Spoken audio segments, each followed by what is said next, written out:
Ang maluwang at matiwasay na pagsasama unti-unti raw naging bangungot para kay Joy nang mawalan ng trabaho ang kanyang kinakasama na si Jeffrey.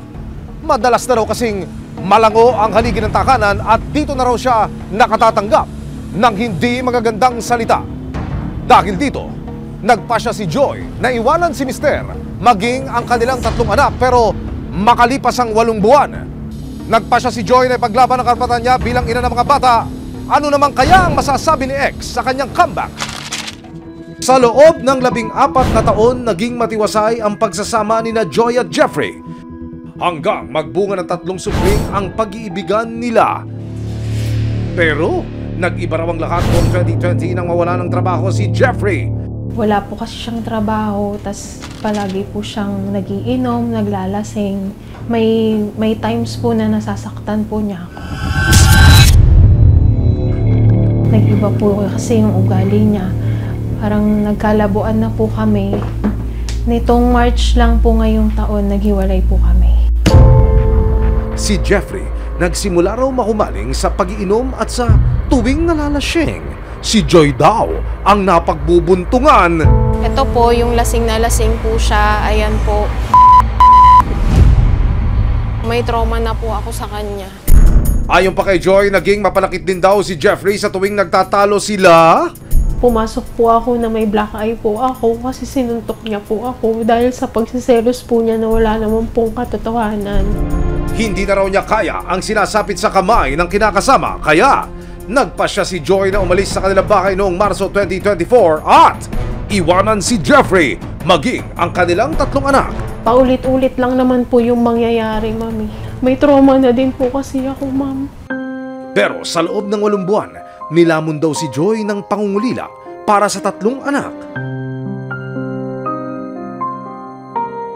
Ano po ang gusto niyang mangyari? Gusto ko po na nasa akin po yung mga anak ko po. Miss na miss ko na po sila. Sinubukan daw ni Joy na i-message si Jeffrey para mabisita niya ang kanyang mga anak. Pero imbis na pagbigyan, tinakot at hinamak pa raw siya ni Jeffrey. May mga times po na naiisip ko po na puntahan ko po sila, itatakas ko po. Yung parang ganun po para makasama ko na po. May mga death threats po kasi na ginagawa din po yung asawa ko. Nagchat-chat po siya na papatayin kita. Hindi mo ako kilala, Joy, papatayin kita. Sa pag-asang masilayan man lang ang kanyang mga anak, November 18, 2024, kasama ang resibo, nagtungo si Joy sa lugar ng dati niyang kinakasama. Wala pang 10 minuto, isang pamilyar na mukha ang agad niyang nakita. Nasa tabing kalsada ang kanyang biyanan at may kasamang bata na nakatalikod. Maya-maya pa, humarap ang mga bata. At nabuhayan ng loob si Joy nang makita ang kanyang panganay. Anak mo yung dalawang yan? Yung nakamarok lang. Dumulog si Joy sa Violence Against Women and Children Office o Barangay Vauci ng Manila para matulungan siyang kausapin ang tatay ng kanyang mga anak. Gusto ko po makuha po yung mga anak ko. Okay. May karapatan ka makuha yung mga anak mo.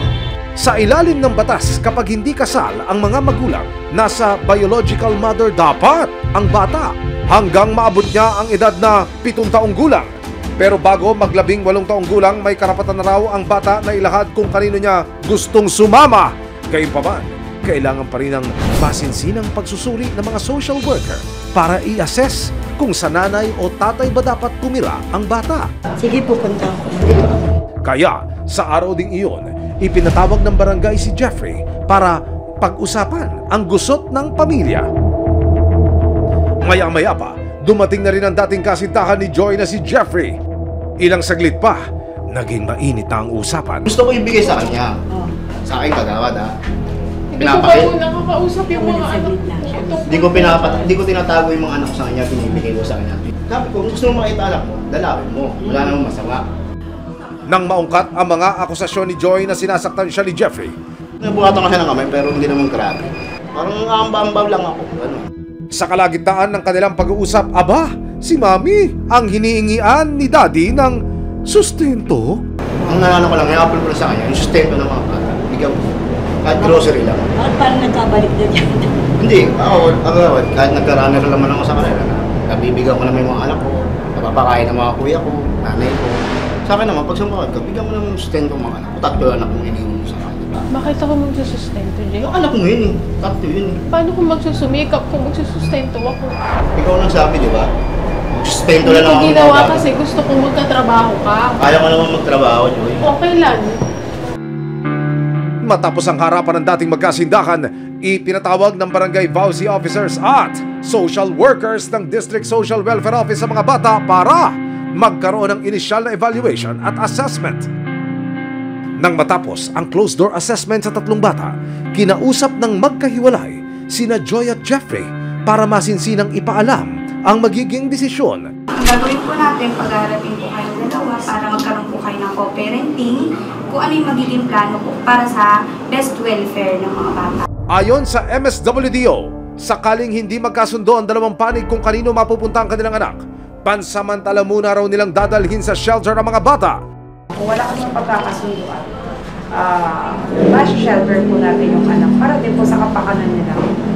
Dahil sa mga natuklasan ng District Social Welfare Office sa mga saalubin ng mga bata, inirekomenda nilang kay Jeffrey muna maninirahan ang tatlo nilang anak.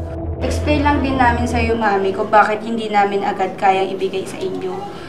In the first place po, sa abandonment po kasi 3 months and up. So, 8 buwan nyo pong naiwan yung mga bata nang hindi na paliwanag sa kanila.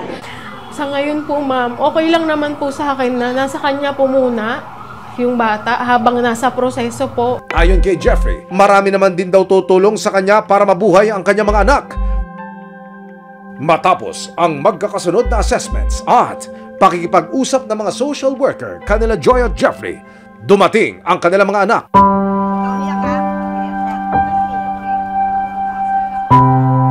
Makalipas ang mahigit kalahating taon,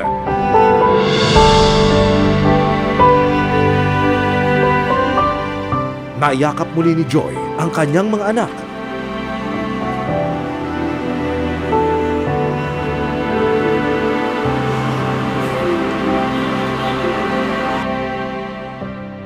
Ayon naman kay Joy, pinagsisisihan man niya ang araw na iniwan niya ang kanyang mga anak, re-respetuhin daw niya ang desisyon ng mga social worker.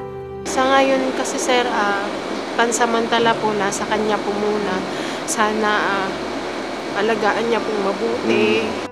Tayo po ay narito sa kanilang tanggapan para personal na masaksihan kung paano naman ipapaliwanag ng mga social worker sa ina ng bata yung laman ng evaluation, kung paano ito mas magaang na may papaliwanag sa nanay kung ano ngayon nakatayuan ng kanilang naging pasya at desisyon. Ano po yung resulta ng assessment? Ngayon po, na-interview naman natin yung isa sa mga anak. So, ang gusto lang sana talaga ng mga anak, sila po ay magkasama-sama ngayong Pasko. Ma-reunite po.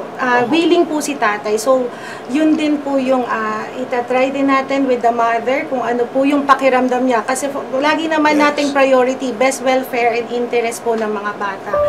November 19, 2024, nagtungo ang social workers ng Manila District Social Welfare Office o MSWDO sa bahay ni Jeffrey para kamustahin ang mag-aama.